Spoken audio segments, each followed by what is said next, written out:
మహాభారతం. సహదేవుడి కళ్ళల్లో కురుక్షేత్ర యుద్ధం కనబడుతుంది. మొత్తం వేలాది మంది చనిపోతున్నారు. యుద్ధ భూమి రక్తంతో తడిసింది. ఒకరికొకరు భయంకరంగా యుద్ధం చేసుకుంటున్నారు. పాండవులైన తన అన్నలే యుద్ధం చేసుకుంటున్నారు. ఆ యుద్ధంలో కురుక్షేత్రాన్ని దేవతలే వచ్చి చూస్తున్నారు. ఇదంతా సహదేవుడు కళ్ళ ముందే కనబడుతుంది. ఇలా మహాభారతంను రాజమౌళి గారు తీస్తే ఎలా ఉంటుంది అని ఊహించి ఈ కథను చూపించడం జరుగుతుంది. రాజమౌళి గారు సన్నివేశాలు, యుద్ధాలు ఎలా తీస్తారో ఈ వీడియోలో చూపించబోతున్నాం. ఈ వీడియో మీకు నచ్చితే తప్పకుండా లైక్ చేయండి. ఈ వీడియోకి 1 lakh లైక్స్ టార్గెట్. సో తప్పకుండా లైక్ చేయండి. 1 lakh లైక్స్ అంటే మామూలు విషయం కాదు.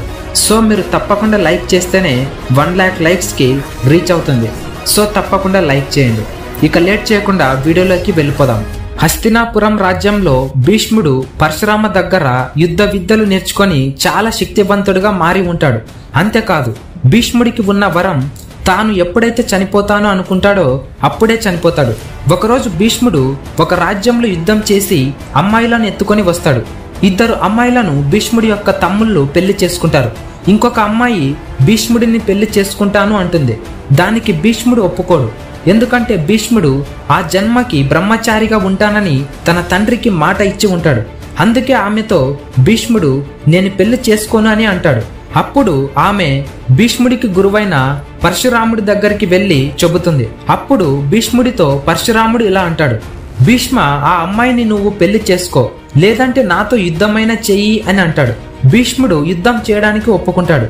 పరశురామ భీష్ముడు యుద్ధం చేసుకుంటూ ఉంటే ఆ బాణాలకు భూమి ధ్వంసమయ్యేలా సుమారు 23 రోజులు యుద్ధం చేసుకుంటారు. అలా వాళ్ళు యుద్ధం భయంకరంగా జరుగుతూ ఉంటే శివుడు దిగివచ్చి ఆ యుద్ధాన్ని ఆపుతాడు. అలా కొంతకాలం గడిచిన తర్వాత కౌరవులలో పెద్దవాడైన దుర్యోధనుడు గాంధారికి పుట్టిన సమయంలో పెద్ద పెద్ద ఉరుములు, సముద్రం పొంగి పొర్లేలా, అడవులు మొత్తం నాశనమయ్యేలా ప్రమాదాలు జరుగుతాయి. మరోవైపు పాండవులలో కుంతికి ఇంద్రుని వరంతో అర్జునుడు, యముడి ద్వారా ధర్మరాజు, భీముడు, సహదేవుడు, నకులుడు పుడతారు. కొన్ని సంవత్సరాల తర్వాత ఒకరోజు భీష్ముడు కౌరవులను, పాండవులను ద్రోణాచార్యుని దగ్గరకు యుద్ధ విద్యలు నేర్చుకోవడానికి పంపిస్తాడు. అర్జునుడంటే ద్రోణాచార్యుడికి చాలా ఇష్టం. ద్రోణాచార్యుడికి ఈ విషయం ముందుగానే తెలుసు. అదేమిటంటే అర్జునుడు తనకు వ్యతిరేకంగా పోటీ చేస్తాడని తెలిసినా కూడా యుద్ధ విద్యలు నేర్పిస్తాడు. అలా కొన్ని సంవత్సరాలు గడిచిపోతాయి. హస్తినాపురంలో ఎవరు శక్తివంతులు అనే పోటీ ఏర్పాటు చేస్తారు. అలా పాండవులలో భీముడు ఇంకా కౌరవులలో దుర్యోధనుడు గద యుద్ధానికి దిగుతారు. భీముడి గద శక్తికి దుర్యోధనుడు తట్టుకోలేకపోతాడు. అయినా కూడా వాళ్ళిద్దరూ చాలా భయంకరంగా యుద్ధం చేసుకుంటారు. అక్కడ ఉండే వారికి వారిద్దరూ బలవంతులుగా కనిపిస్తారు. ఆ యుద్ధంలో ఎవరు ఓడిపోరు. తర్వాత అర్జునుడు వస్తాడు.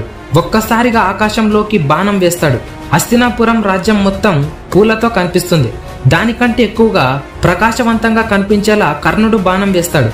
అప్పుడు కర్ణుడికి ఇంకా అర్జునుడికి పోటీ పడుతుంది. కర్ణుడు ఆకాశంలోకి బాణం వేసి నిప్పులు వచ్చేలా చేస్తాడు.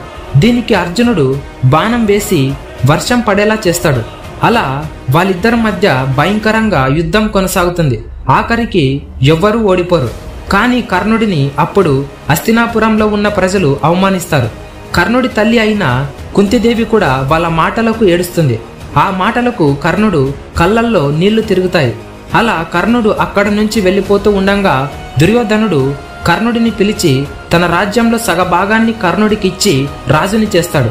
అలా దుర్యోధనుడు ఇంకా కర్ణుడు ప్రాణ స్నేహితులు అవుతారు. హస్తినాపురం రాజ్యానికి ధర్మరాజును పట్టాభిషేకం చేస్తారు. శకుని దుర్యోధన అహంకారంతో ఎలా అయినా చంపాలని పాండవులున్న రాజ్యానికి నిప్పు పెడతారు. మొత్తం రాజ్యం కాలిపోతుంది. పాండవులు మంటల్లో నుంచి తప్పించుకొని బయటపడతారు.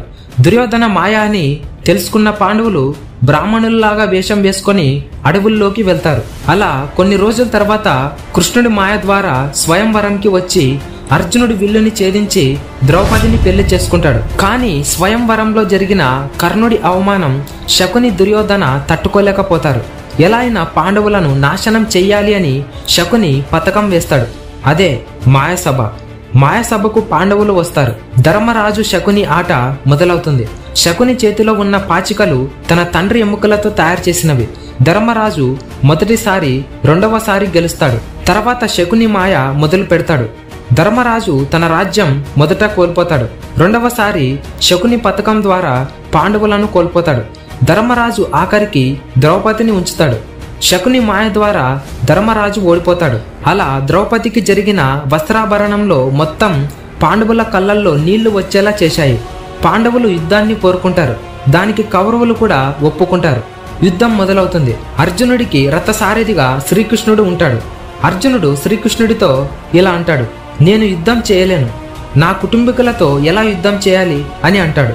దానికి శ్రీకృష్ణుడు సమాధానంగా ఒక్కసారిగా ఆకాశంలో శ్రీ మహావిష్ణువు అవతారం ఎత్తి అర్జునుడికి గీతోపదేశం చేశాడు.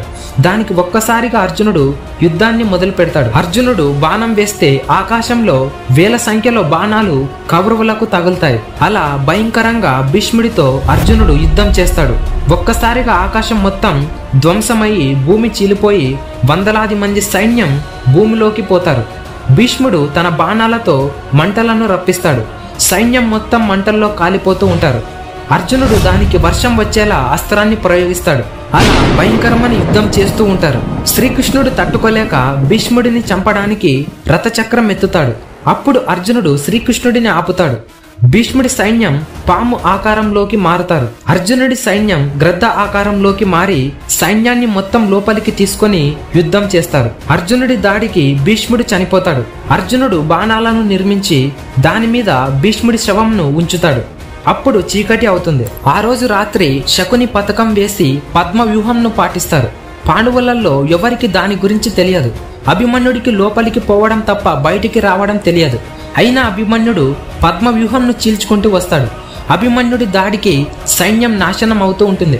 వందల సంఖ్యలో సైన్యాన్ని నాశనం చేస్తాడు. అభిమన్యుడి యొక్క బాణాలకు సైన్యం తట్టుకోలేకపోతుంది.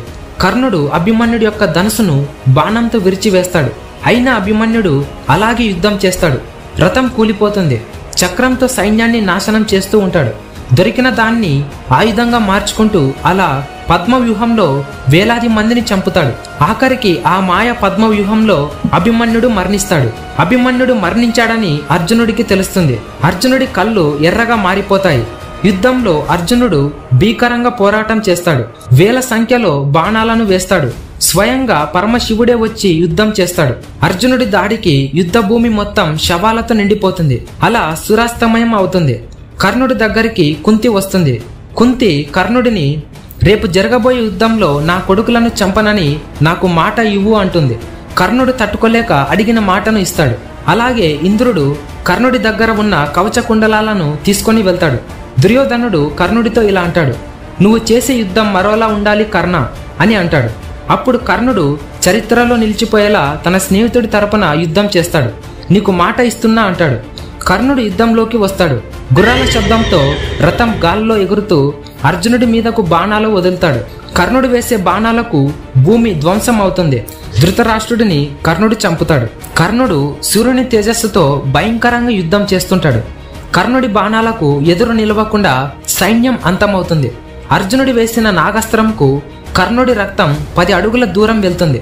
కర్ణుడు వేసే బాణంకు అర్జునుడు చనిపోతాడని శ్రీకృష్ణుడు రథంను భూమిలోకి తొక్కుతాడు. అప్పుడు భూమి లోపలికి వెళ్తుంది. అర్జునుడు కర్ణుడికి బాణాలు వేస్తాడు. అప్పుడు కర్ణుడి రథం భూమిలో ఇరుక్కుంటుంది. దానిని తీయడానికి కిందకు దిగుతాడు. రథం పైకి లేపడానికి కర్ణుడు చాలా ప్రయత్నాలు చేస్తాడు. అయినా రథం భూమిలో నుంచి బయటకు రాదు. అర్జునుడు కర్ణుడిపై బాణాలు వేసి చంపుతాడు. దుర్యోధనుడికి కర్ణుడు చనిపోయాడని తెలుస్తుంది. కానీ కర్ణుడు చేసిన భయంకరమైన యుద్ధం పాండవులే భయపడేలా యుద్ధం చేస్తాడు. భీముడు దుర్యోధనుడి తొడభాగంలో గదతో కొట్టి చంపుతాడు. యుద్ధం ముగుస్తుంది. కురుక్షేత్ర యుద్ధ భూమి మొత్తం రక్తంతో నిండిపోయి ఉంటుంది. అధర్మం ఓడిపోయి ధర్మం గెలిచింది. శ్రీకృష్ణుడు ఇలా అంటాడు, అధర్మం జరిగే చోట ధర్మాన్ని గెలిపించడానికి నేను మళ్ళీ కొత్త అవతారాన్ని ఎత్తుతానని అంటూ మహాభారత కురుక్షేత్ర యుద్ధం పాండవులు గెలుస్తారు. ఈ వీడియో ఇంతే ఫ్రెండ్స్. ఈ వీడియోలో కొన్ని సన్నివేశాలు ఊహించి రాసినవి. కాబట్టి ఈ వీడియో మీకు నచ్చితే లైక్ చేసి సబ్స్క్రైబ్ చేసుకోండి. అలాగే పార్ట్ 2 వీడియో కావాలనుకుంటే మహాభారతం పార్ట్ 2 అని కింద కామెంట్ చేయండి. Thank you for watching. This is Naveen Kumar signing off.